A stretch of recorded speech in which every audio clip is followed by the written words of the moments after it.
Glória, glória a Deus, agora sim. Paz do Senhor de novo. Bom, gente, vamos dar continuidade no nosso estudo.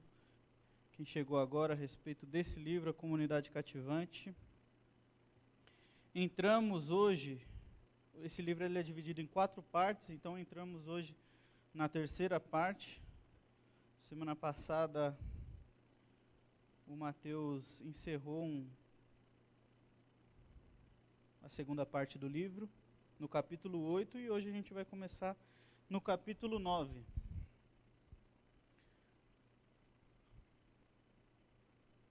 Deu ruim, Rafa.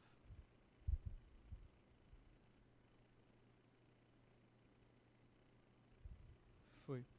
Então, o último aqui foi o Mateus, que deu capítulo 8, obstáculos estruturais a uma comunidade bíblica. Né, anteriormente, todos esses tópicos aqui, do 5 ao 8, foram parte desse segunda parte do livro. Né? Pregue para equipar sua comunidade, o pastor Glaico, orem juntos com a comunidade, foi a Rafa. Desenvolva uma cultura de relacionamentos intencionalmente espirituais, foi o Glaico novamente. E no último sábado, obstáculos estruturais a uma comunidade bíblica, foi o Mateus. Então, encerramos essa parte e entramos... Mateus trouxe esses tópicos, né, dentro do tema dele, que era os obstáculos estruturais, os perigos de uma estrutura danificada, o trabalho ministerial, o calendário na igreja, obrigado, irmão, e os cultos na igreja e ministérios e segmentos demográficos. Então, hoje nós entramos em protegendo a comunidade.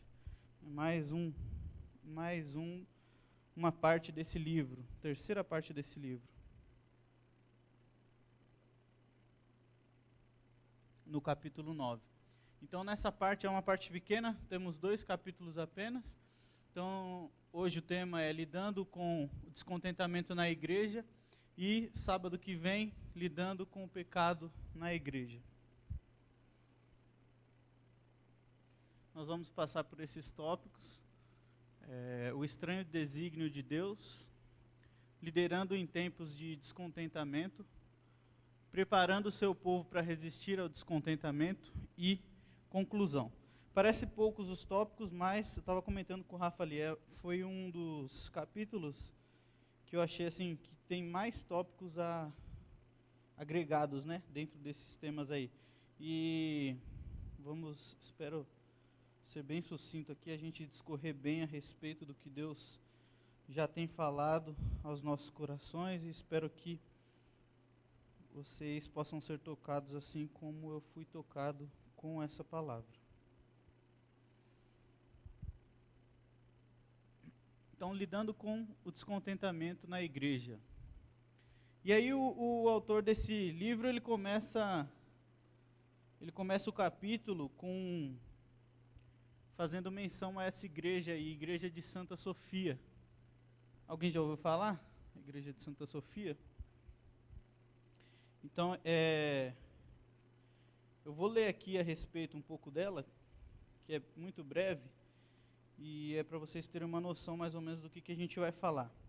A Igreja de Santa Sofia, em Istambul, é uma das mais intrigantes estruturas da antiguidade.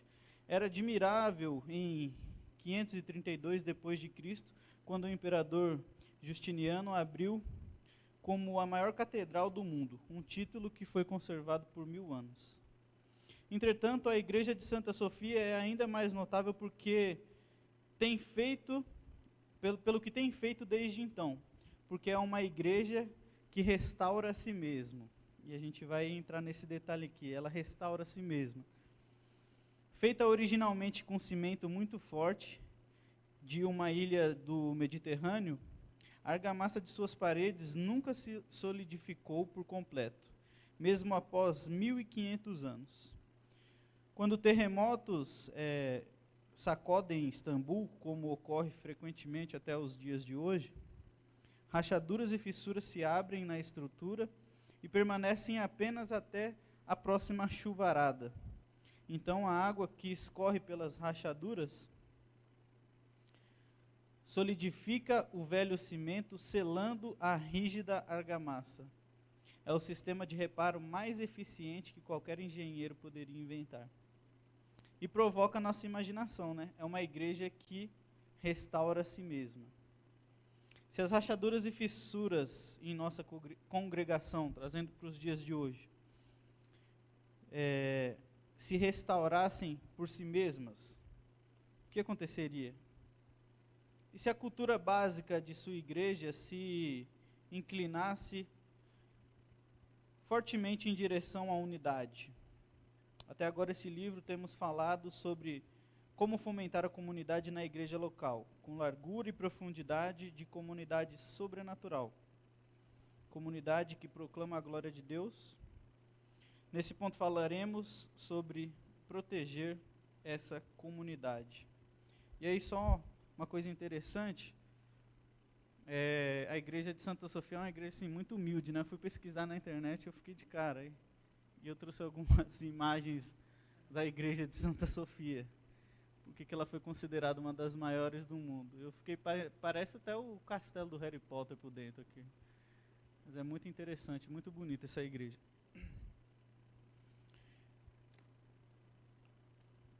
Então, trazendo para o nosso tema principal de hoje, lidando com o descontentamento na igreja, eu te convido essa noite a olhar para a palavra de Deus nesse momento. Nós vamos ver que, mesmo dentro da palavra de Deus, a Bíblia vai nos dizer que, lá no início, quando tudo começou na igreja primitiva, em Atos, já havia alguns descontentamentos naquela igreja. E por parte da comunidade judaica cristã. E a ideia aqui é olharmos como os apóstolos e a liderança lidaram com esse tipo de situação e como nós podemos trabalhar essa situação na nossa comunidade, na nossa igreja. Então, o texto vai falar um pouco dos problemas da época, o que a igreja enfrentava e a forma com que a igreja buscou solução para esses problemas. Veremos também trazendo, né, para os nossos dias, como podemos resolver esses problemas. Então vamos ler lá Atos. Se você tiver com a sua Bíblia, pode abrir, mas eu creio que eu coloquei aqui.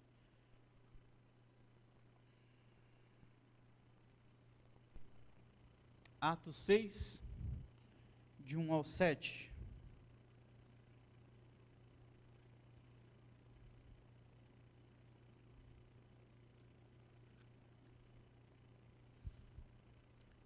Diz assim a palavra do Senhor. Naqueles dias, crescendo o número de discípulos, os judeus de fala grega, entre eles, queixaram-se dos judeus de fala hebraica, porque suas viúvas estavam sendo esquecidas na distribuição diária dos alimentos. Por isso os 12 reuniram todos os discípulos e disseram: não é certo negligenciarmos o ministério da palavra de Deus a fim de servirmos às mesas. Irmãos, escolham entre vocês 7 homens de bom testemunho, cheios do Espírito e de sabedoria. Passaremos a eles essa tarefa. E nos dedicaremos à oração e ao ministério da palavra. Tal proposta agradou a todos. Então escolheram Estevão, um homem cheio de fé e do Espírito Santo, além de Filipe, Prócoro, Nicanor, Timon, Pármenas e Nicolau, um convertido ao judaísmo proveniente da Antioquia. Apresentaram esses homens aos apóstolos, os quais oraram e lhes impuseram as mãos. Assim, a palavra de Deus se espalhava, crescia rapidamente o número de discípulos em Jerusalém. Também, em grande número de sacerdotes, obedecia à fé. Curve sua cabeça, vamos orar a Deus. Pai, em nome de Jesus, essa é a tua palavra, Deus. Nós te pedimos clamamos, ó Pai, o sangue de Jesus sobre as nossas vidas. Abre, ó Pai, os nossos corações e mentes, que não venhamos ficar distraídos, ó Pai, com coisa alguma, mas que venhamos prestar atenção e absorver, ó Pai, o conhecimento, a sabedoria que vem da parte do Senhor para nós. Livra-me, ó Pai, de cometer qualquer erro. Livra-me, Senhor Deus, de falar aquilo que não vem da Tua palavra. No nome de Jesus, ó Pai, essa é a minha oração. Amém.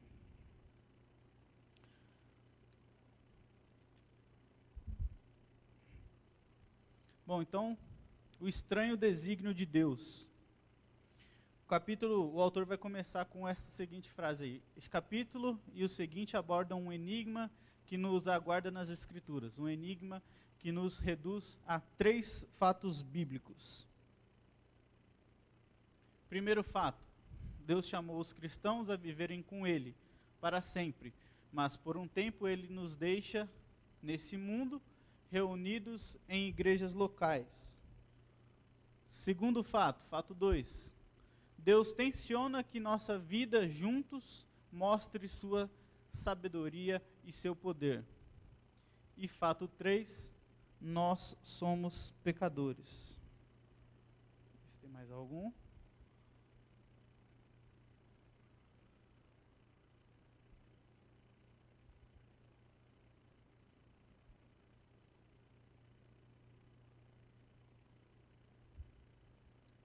O Evangelho afirma que a unidade em Cristo é mais forte que diferenças seculares.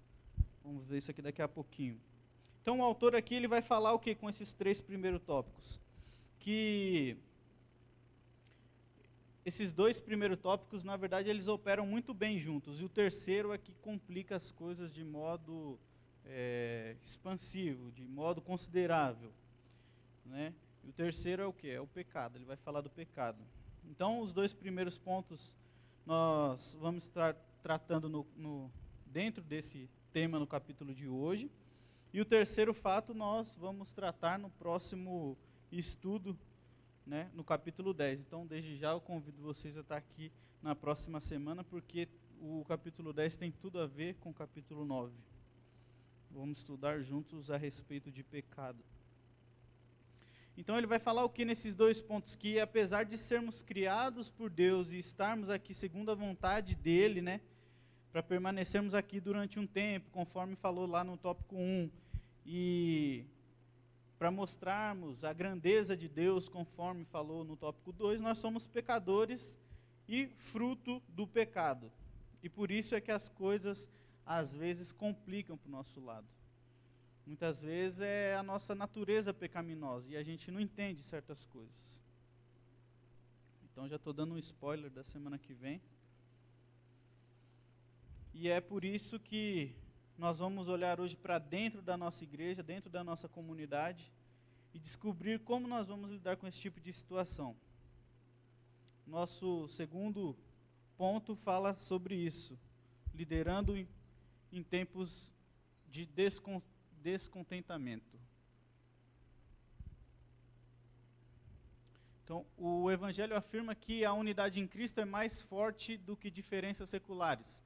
Os apóstolos enfrentaram uma deficiência natural que ameaçava a afirmação do Evangelho. Atos 6, 1 ao 7, conforme a gente leu. Então, naqueles tempos, os apóstolos estavam diante de uma situação.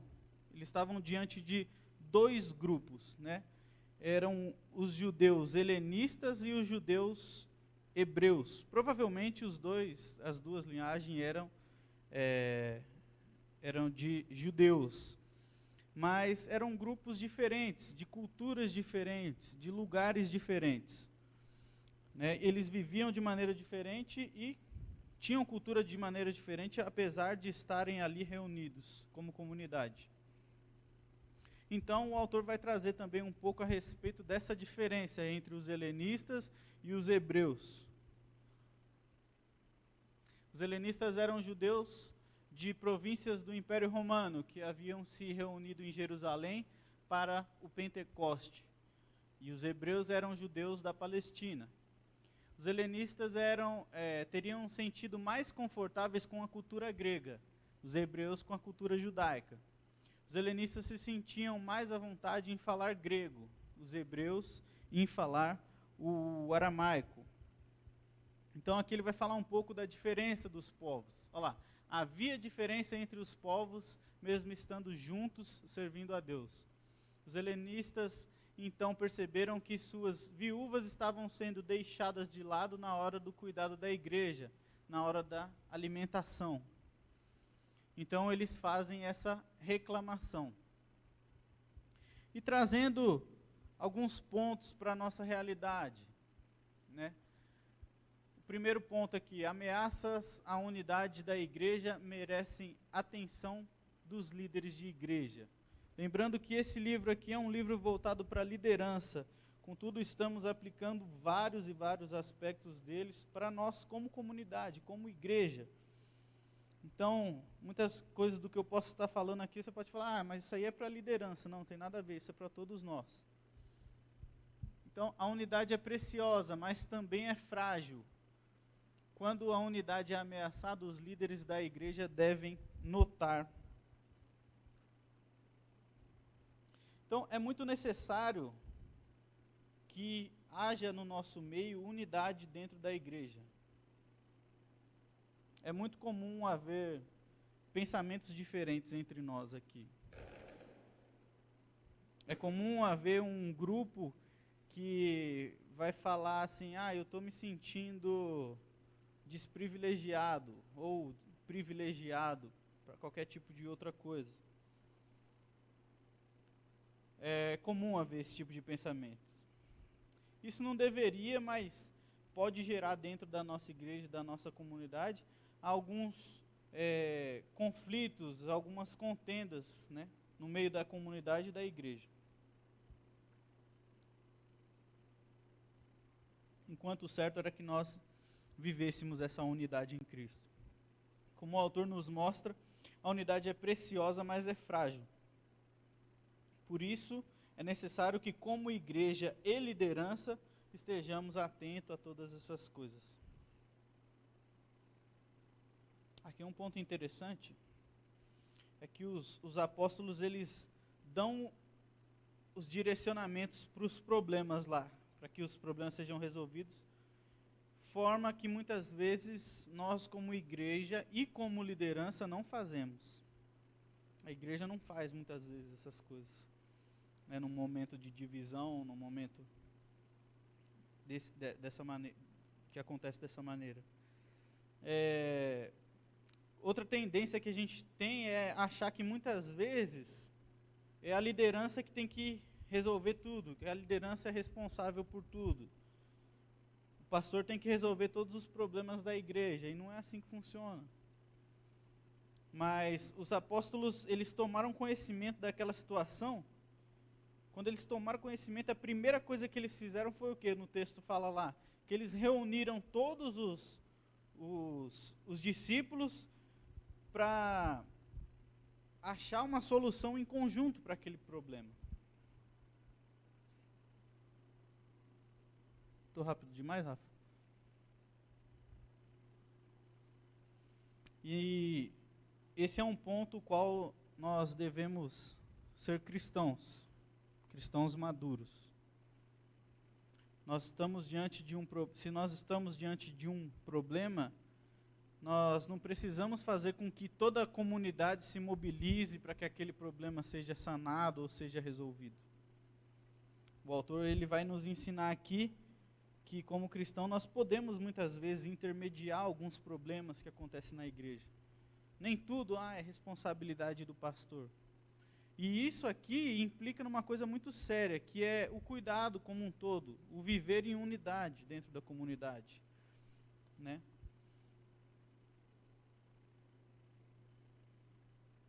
Segundo tópico, em última análise, é tarefa da congregação proteger a comunidade. É o que a gente acabou de ver aqui no slide anterior. Isso é responsabilidade da igreja como um todo, não é somente da liderança. E aí aqueles que estão mais fortes na fé, muitas vezes eles é quem são que nesse momento vão ser os responsáveis para ajudar e proteger essa comunidade. Para proteger a unidade que é tão importante na vida da igreja. Nós não podemos abrir mão dessa unidade. Toda vez que eu lembro de unidade, eu lembro da minha primeira pregação, em 2 Coríntios 12, se eu não me engano, do 12 ao 28, que vai falar a respeito disso mesmo, da diversidade na unidade. Né? Somos igreja, mas cada um tem um propósito dentro da igreja, cada um pode contribuir de uma maneira. Então nós não podemos abrir mão dessa unidade. Nós temos um objetivo em comum. Nosso objetivo em comum qual que é? Jesus Cristo. Né? E nós precisamos viver de acordo com a palavra que Ele nos dá, que Ele nos orienta. Terceiro ponto. Mostre-se relutante em tomar partido. Isso aqui é uma coisa muito, assim, a gente tem que tomar muito cuidado com isso. Para a liderança também é muito importante. Quando há esse tipo de coisa na igreja, inevitavelmente a gente tem dois lados. Né? Quem lida com casais aí vai falar que existem três lados. O do homem, o da esposa e a verdade. E é parecido na comunidade. Né? A gente tem que tomar cuidado com isso para a gente não tomar partido de ninguém.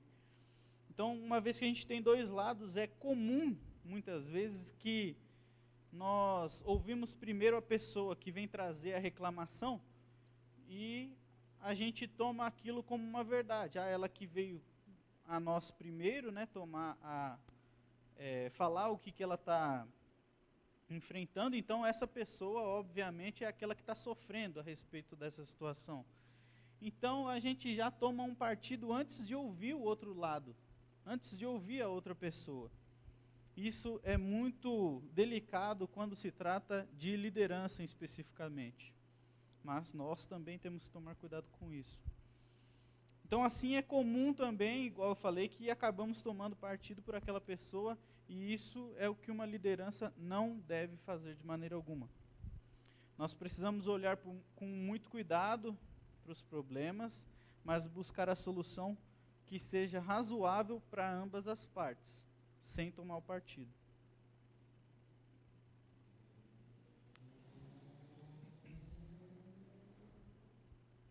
Então precisamos olhar os dois lados da situação, para que possamos tomar medidas cabíveis, resolver a situação. Isso cabe tanto para a liderança da igreja, quanto a nós, a própria igreja. Isso é ser cristão, é caminhar juntos e estarmos juntos.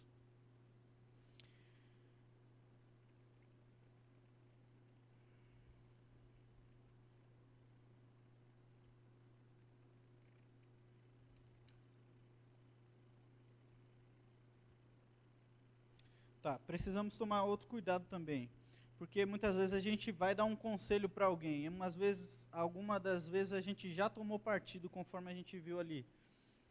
Eu ouvi um lado e aí eu tenho a tendência a tomar o partido desse lado. Aí a gente acaba, em vez de ajudar, prejudicando o outro lado. Beneficia um lado e prejudica o outro. Então, ao invés da gente estar buscando uma solução para esse problema, a gente está criando um problema que pode ser ainda maior. A pessoa pode ser difamada, né? Pode ficar mal falada. Quarto ponto. Reaja a problemas tangíveis e estruturais. Devemos esperar para aplicar qualquer tipo de solução até que vejamos um conserto concreto para um problema sensível. Isso é muito interessante. O autor quer dizer aqui que nós precisamos ter muito cuidado também, como liderança, para trazer soluções para aquela comunidade, trazer qualquer tipo de solução para a igreja. Se nós tomamos uma decisão, nós precisamos ter a certeza de que estamos fazendo da melhor forma possível.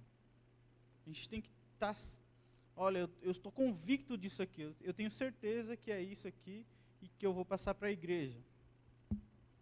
Nós não podemos assumir uma responsabilidade de qualquer forma, resolver uma situação simplesmente, porque não, isso aqui eu vou deixar para resolver depois. Não, a gente está falando aqui de reino de Deus, a gente está falando de unidade, a gente está falando de comunidade. Tudo que envolve o reino de Deus não pode ser assim, vou deixar isso aqui para o lado para resolver depois, ou vou tratar isso aqui de qualquer jeito para me livrar desse problema aqui. Não, nós estamos falando do reino de Deus. Nós temos que trazer com maior cuidado, maior zelo, tudo o que é feito para Deus. Nós precisamos ter, então, muita certeza do que está acontecendo, para que tenhamos também muita certeza do que a gente deve fazer. E que o problema seja resolvido. Esse é o principal ponto. Você está trazendo uma solução para a igreja, mas muitas vezes, igual a gente viu no slide anterior, pode estar gerando um outro tipo de problema. Você tem que ter certeza do que está acontecendo, para você ter certeza de uma solução, para você sanar aquela pane, para você dar um start para que o problema seja resolvido. Quinto ponto. Modere as expectativas quanto ao que os líderes da igreja podem fazer. Parece que o alvo da ação dos apóstolos não era igualdade ou conforto para todos, e sim o fim do favoritismo. De modo semelhante, devemos ter cuidado para não exagerarmos na nossa capacidade como líderes. Lembrando aqui, gente, está falando especificamente para líderes.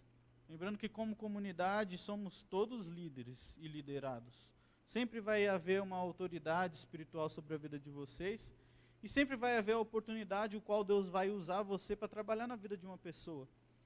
Então, não é só para líderes, esse livro é para todos nós enquanto comunidade. E esse quinto ponto vai falar a respeito de tudo que a gente já falou. Não quer dizer que a gente tem que beneficiar um e deixar o outro desprovido, não. Não quer dizer que também a gente...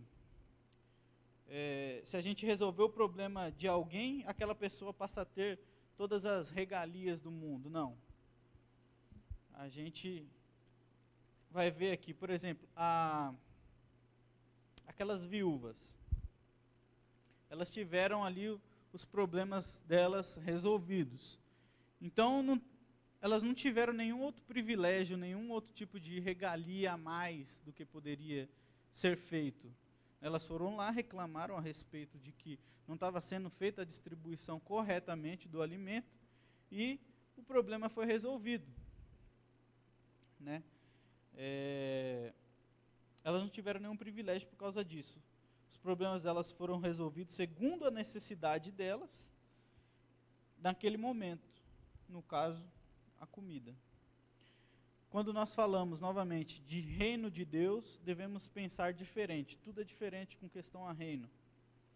Não podemos olhar para as necessidades das pessoas, aliás, as necessidades das viúvas, somente hoje que elas estão com fome. Elas estão com fome, vão lá, todo mundo compra um cachorro quente ali e dá para elas. Não, a gente é responsável, na verdade, a responder todas as necessidades dessas viúvas, a todo momento. Então, como comunidade, a gente tem que se preocupar com isso. E se eu conseguir aquilo que é necessário para que elas possam ter uma vida digna, que eu possa fazer isso sempre, que eu possa ter pessoas dentro da comunidade que vão me ajudar a manter essas viúvas, aí a gente já vai estar fazendo o que a Bíblia nos manda, a gente já vai estar cumprindo com o propósito de Deus, que é não deixar faltar na casa dos necessitados. Então, não é só no imediato, não, a pessoa está com fome, eu vou lá, compro alguma coisa. Não, é acompanhar. Irmão, você está precisando de alguma coisa? No caso das viúvas aqui é comida, mas isso também deve ser uma preocupação nos nossos dias de hoje, em todas as áreas das nossas vidas.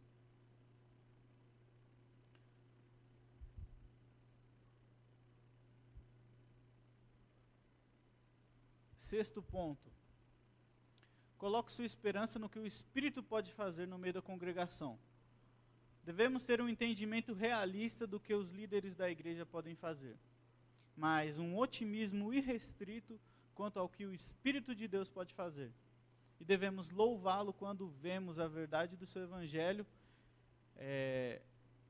pedido em nossa comunidade. Então, mais uma vez aqui, ele remete a tudo que a gente já falou. Esse copo aqui vai cair. O que precisamos fazer agora é confiar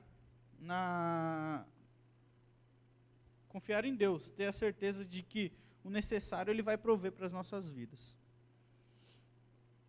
A palavra diz lá na Bíblia que um servo seu não irá mendigar o pão.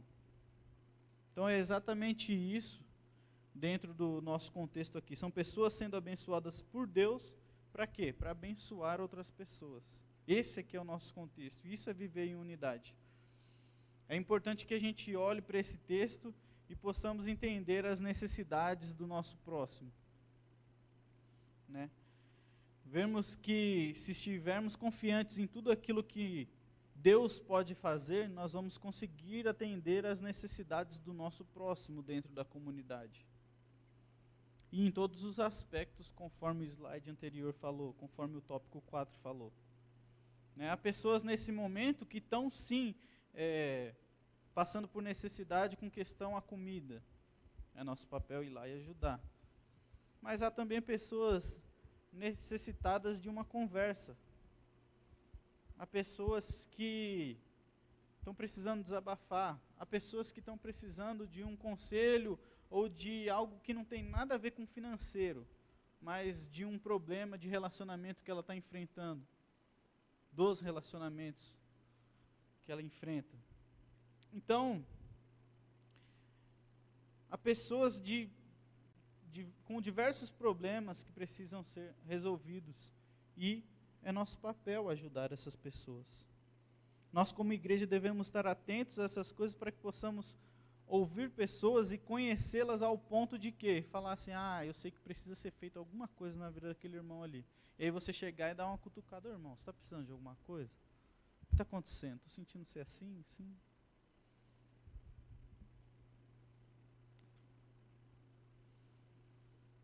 E aí é nesse momento que nós precisamos fazer a diferença dentro da nossa comunidade.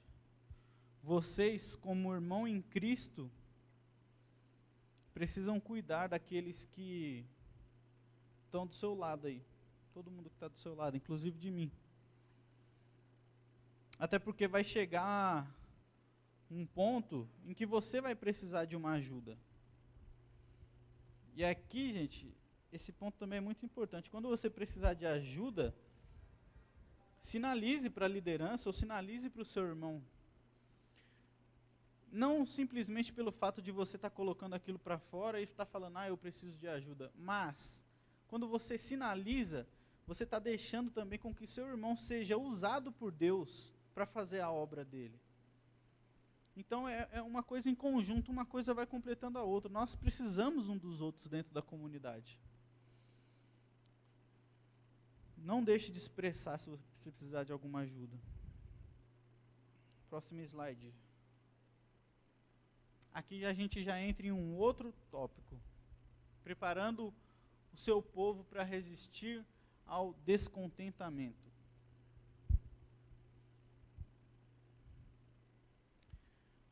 O autor vai nos dizer, agora devemos nos voltar da defesa para o ataque. Quando eu li isso aqui, eu lembrei do, quem é homem aí, jogou aqueles Yu-Gi-Oh! Vai lembrar do passar da defesa para o ataque. Até aqui este capítulo se focalizou em respondermos a situações difíceis e ameaçadoras da unidade, como os apóstolos fizeram em Atos 6. Vejamos 3 tópicos que devemos considerar. Estou falando, gente, aqui é muito tópico. Eu fiquei até perdido de tanto tópico que entrou. Mas, glória a Deus. O pessoal aí está entendendo? Está todo mundo comigo? Está dando para entender? Então, primeiro tópico, a importância da unidade. O problema é que não dizemos às pessoas por que a unidade é boa. Então, quando a unidade parece entrar em conflito com alguma outra prioridade, nosso povo não sabe o que priorizar. Entre inúmeras outras coisas, a unidade é valiosa, porque reflete o caráter e o ser de Deus. 1 Coríntios 1:13.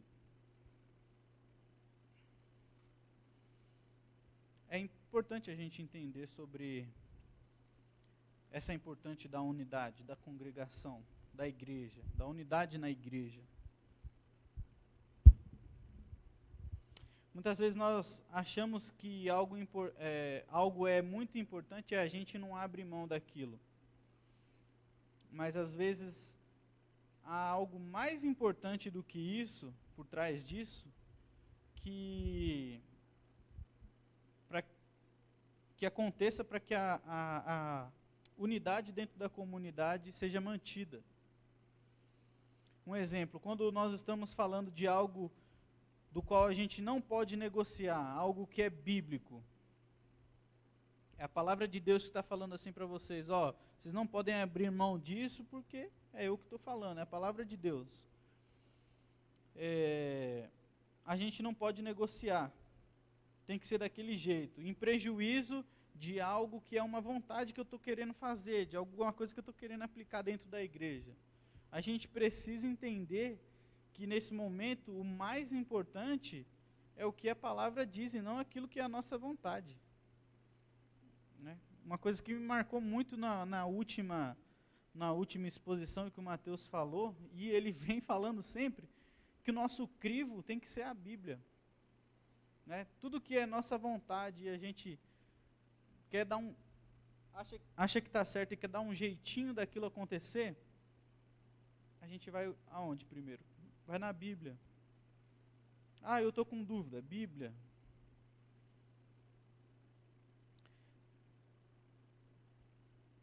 Isso tem que ficar muito claro para que possamos saber priorizar as necessidades e caminhar na unidade. Muitas vezes nós colocamos também duas situações diante da liderança. Aí a liderança tem que fazer o quê? Tem que tomar uma decisão. Tem que tomar uma atitude. E aí qual que é nosso papel? Nosso papel é passar para a liderança isso de uma maneira bem clara. Para que quando essa decisão for tomada, não haja divisão dentro da igreja, mas sim unidade. Sabe aquele fofoqueiro, espírito fofoqueiro? Você está querendo prejudicar um irmão? A verdade tem que vir à tona assim, tem que ser revelado algumas coisas para que a gente também continue a viver em unidade. Mas o objetivo vai ser sempre esse, que a gente mantenha essa unidade dentro da comunidade. Então o que precisamos fazer nesse momento é confiar na liderança que foi imposta por Deus para conduzir e nos representar diante da comunidade.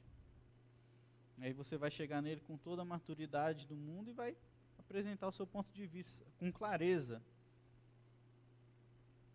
Por isso a importância de que o Glaico vem falando aqui. A gente está alinhado com a visão daquilo que o pastor tem para a comunidade, para a nossa igreja, no caso. É como o autor deu até no livro um exemplo de um trem. Né? O primeiro vagão lá vai puxando todos os outros. Não pode, se o vagão de trás estiver desalinhado ali, ele vai sair do trilho e vai fazer com que todos os outros de trás descarrilhem. Então a gente tem que estar alinhado com as visões da nossa igreja, com o objetivo da nossa igreja. Segundo ponto, os cristãos agem como provedores e não como consumidores. Isso aqui é muito legal, a gente já tem falado isso desde o começo do livro. O Novo Testamento parte da ideia inicial que os cristãos perguntam: como posso servir, em vez de o que há na igreja para mim?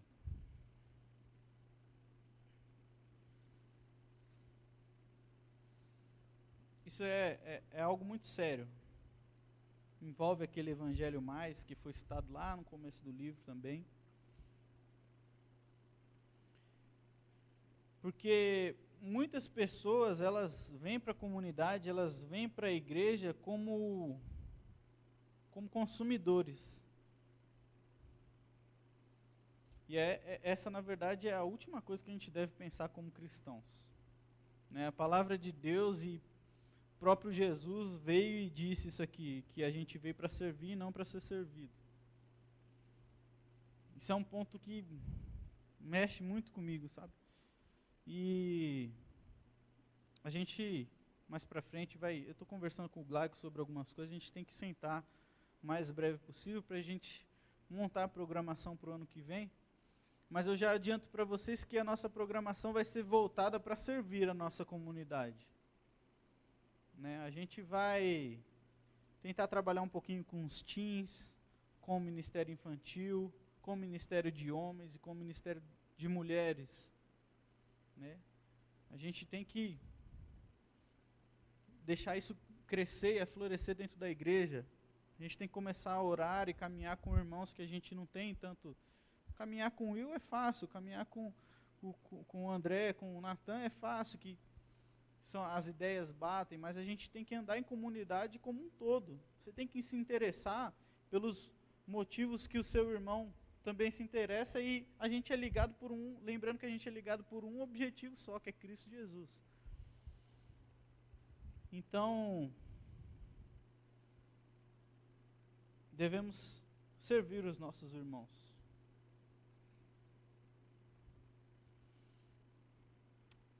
Tem um exemplo aqui que o autor citou também, e eu já vi acontecer aqui na igreja, é chato. Às vezes uma pessoa olha e fala assim, nossa, o chão está sujo.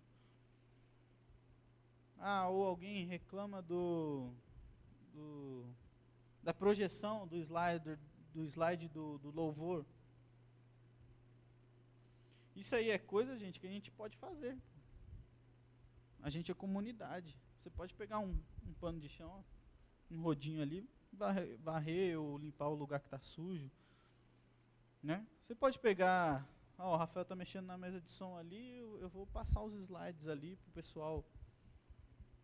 Poxa, isso aí é coisa básica e a gente pode fazer essas coisas para servirmos na comunidade.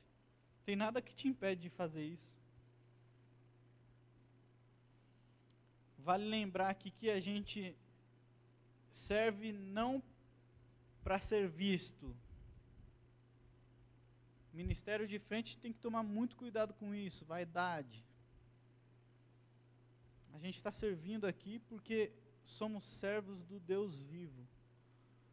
Nós somos filhos e servos do dono da igreja. E servimos não por aquilo que Ele pode nos dar, mas pelo que Ele já fez por nós. Pelo sacrifício de Jesus na cruz do Calvário, para que hoje nós possamos estar aqui para louvar e glorificar o nome dEle. Então hoje é dia de quê? Hoje é dia de agradecer a Deus pelo que Ele fez através das nossas vidas, servindo as pessoas que estão aqui, amando uns aos outros, servindo a comunidade.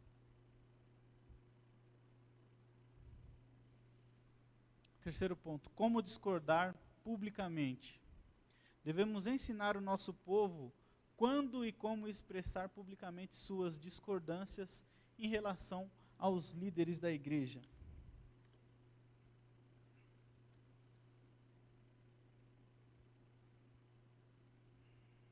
Peguei uma colinha aqui que a impressora acabou o papel.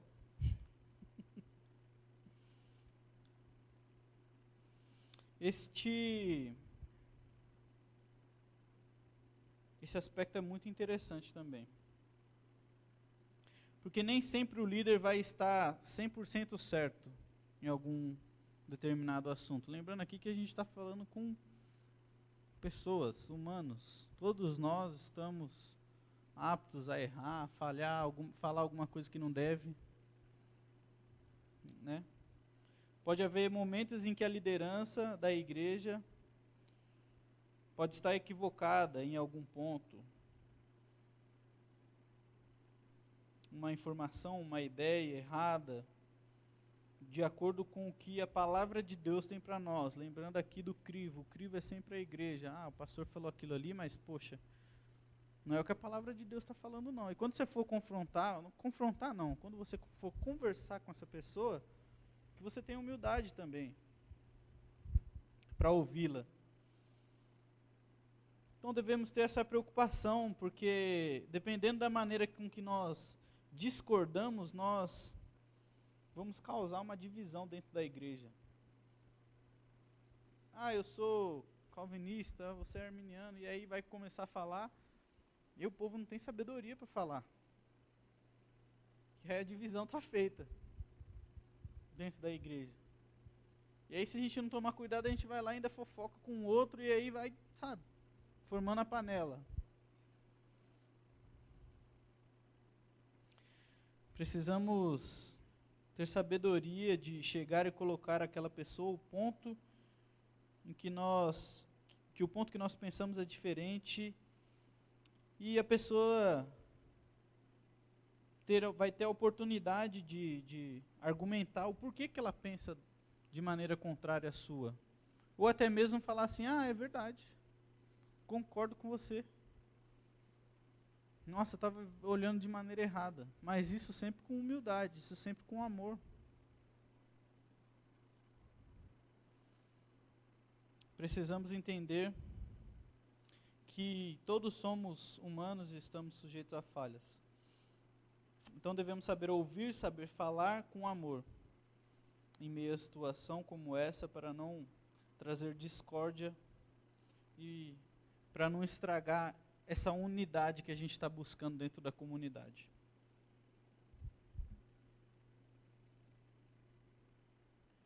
Partindo então para a conclusão. Podemos concluir o quê? O autor vai trazer esse principal ponto aqui, proteja o rebanho. Poucas áreas apresentam tanto risco a nossas igrejas quanto descontentamento. O que começa com uma crítica ou um momento de insegurança se torna pecaminoso e trágico quando os membros seguem seus desejos egoístas e caem em infelicidade e discórdia. Olha que forte. A gente deve ficar atento quando falamos em unidade. E são esses os pontos que nós devemos evitar. Estou dando spoiler aqui. O descontentamento pode acontecer e ser resolvido dentro da própria igreja. O problema é quando esse descontentamento acaba trazendo insegurança, e ao invés de buscar a solução para este descontentamento, eu começo a fazer o quê? Murmurar. Eu começo a fofocar. Eu começo a cair no pecado da maledicência. Esses são problemas. E aí vai ficar muito mais difícil de a gente resolver da melhor forma possível. Mas quando há unidade dentro da igreja, nossos descontentamentos são trazidos para a igreja. Lembrando que você vai abrir, você não vai tomar aquilo para você e ficar só para você. Você vai deixar com que o seu irmão seja usado por Deus para trabalhar na sua vida. E para que aquele problema seja resolvido da melhor forma possível. Amém? Então, essa era a palavra que eu tinha para trazer hoje. Como podemos preparar nossas congregações para protegerem a unidade quando esta é ameaçada pelo pecado? Esse é o assunto para o próximo estudo. Não percam. Vamos orar, Deus. Pai amado, Pai querido, Deus todo-poderoso, Deus maravilhoso, muito obrigado, Pai, pela Tua graça, pela Tua misericórdia, Pai, pelo Teu favor imerecido. Deus, ensina-nos, ó Pai, a ter unidade dentro da nossa comunidade, ensina-nos a ser humildes, ó Pai. Ensina-nos, ó Pai, a servirmos uns aos outros, servir os nossos irmãos, ó Pai, como a Tua palavra manda. Pai, dá-nos sabedoria, inteligência, discernimento, entendimento da parte do Senhor, ó Pai. Para que tudo que para que tudo que já temos aprendido da parte do Senhor possa ser enraizado em nossos corações, ó Pai. Possamos ser não somente ouvintes, mas praticantes daquilo que o Senhor já tem tratado em nós. Muito obrigado pela oportunidade, ó Pai. Continua falando conosco, continua nos abençoando, nos guardando do mal, no nome santo e precioso de Jesus. Amém.